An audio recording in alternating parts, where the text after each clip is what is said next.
On attendait l'arrivée du président Moïse Katumbi, qui malheureusement n'est plus venu à Goma parce que Kabila est resté au pouvoir. Il s'est habillé le corps d'un monsieur qu'on appelle Félix Tshisekedi, qui calque les méthodes de Kabila, qui pense que le Congo, on est naïf parce que nous l'avons accepté. Non, on l'a laissé être nommé président de ce pays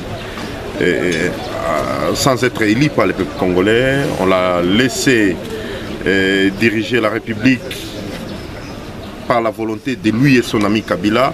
Et il pense que le peuple est impuissant. Il va continuer à constater les dérives de la démocratie, des libertés des citoyens, de droits des Congolais de se mouvoir où ils veulent, quand ils veulent, comme ils veulent. Et je pense que ce qu'il dit est tout simplement naïf. Parce que le peuple congolais n'acceptera pas indéfiniment les bradages de la République et des intérêts des Congolais. On constate que nous avions eu tort de penser qu'il y a eu changement dans ce pays. Nous avions eu tort de laisser même Tshisekedi aller au palais de la nation. Nous avions eu tort de croire que le sang de Rossi Mukendi, le sang d'Elik Koulou, la paix à son âme, c'est une année aujourd'hui qu'il est mort, pouvait justifier quelque chose. Aujourd'hui, la réalité nous oblige de voir que les combats continuent. Il y a le président Moïse Katumbi qui ne peut pas aller où il veut quand il veut, comme s'il n'est pas congolais. Il y a Salomon Escadela qui ne sait pas renouveler son passeport, avoir son passeport, comme s'il n'est pas congolais. Il y a des dérives. On continue à assassiner les Congolais à Beni. Il n'y a pas encore de route à Massissi-Walikale. Donc tous les problèmes que Kabila a laissés 6 mois après, des mers intactes. Et nous, nous disons, trop, c'est trop. Cette fois-ci, comme une jeunesse de la République, nous avons l'obligation de nous ranger pour sauver notre pays, notre démocratie, pour que les Congolais récupèrent leur pays, parce qu'on ne peut pas indéfiniment continuer à soutenir, continuer à applaudir la médiocrité. On a cru un moment que même si on l'a nommé, il avait quand même une bonne intention d'implanter la démocratie, la bonne gouvernance, de crisper le climat politique, mais on se rend compte que Tshisekedi n'est qu'un pâté, comme disait le président Fayoulou, et il ne porte que le corps de Kabila.